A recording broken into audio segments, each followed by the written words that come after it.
I think of myself as like a very fear-governed person, but a lot of options open up when like current status quo is no longer an option.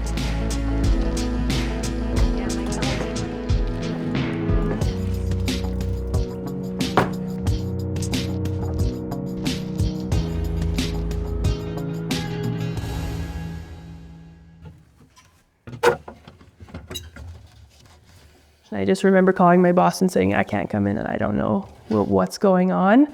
I don't know, I don't know anything right now.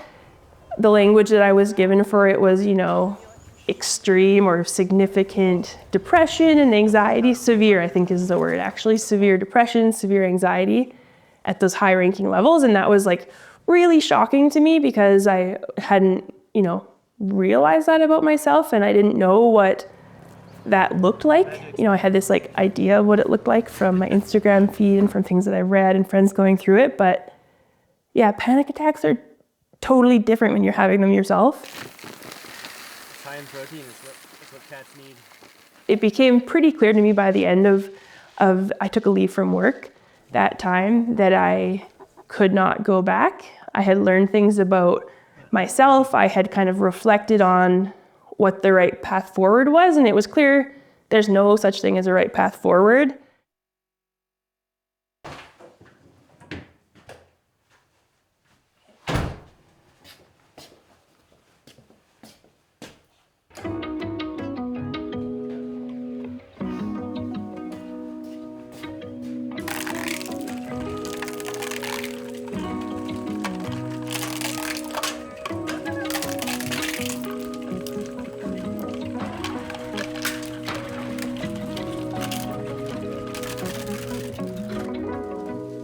I applied on a grant and got the grant, and it was like so unimaginable.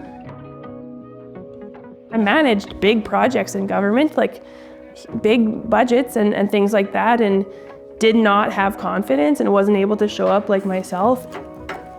And then to be able to say, I'm Emma, these are my dreams, this is how I approach, hope and active hope and sustainability, and what it means to be living rurally in Canada, put it all together and be like, I'd love to give this a go, and then to be given the thumbs up was like major wind in my sails.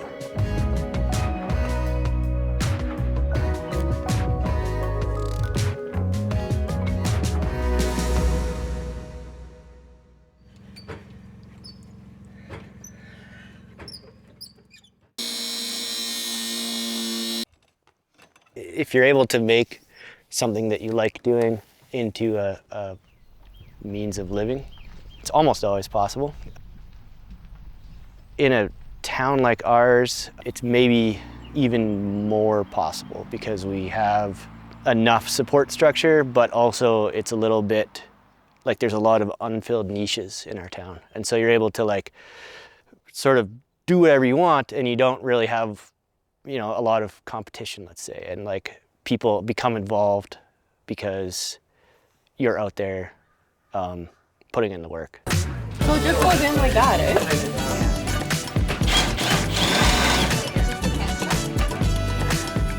My name is Tara Grady. I'm the manager of solid waste for the Cariboo Regional District. At some point, there needs to be a solution for all of the plastics that are not currently being recycled. We're so far away from the opportunities that are at the coast as far as commercial recycling, so there isn't really anywhere for that material to go right now except the landfill. Woo! Starting out with something like this, it seems really small, but small is mighty, right? Like it's great to see.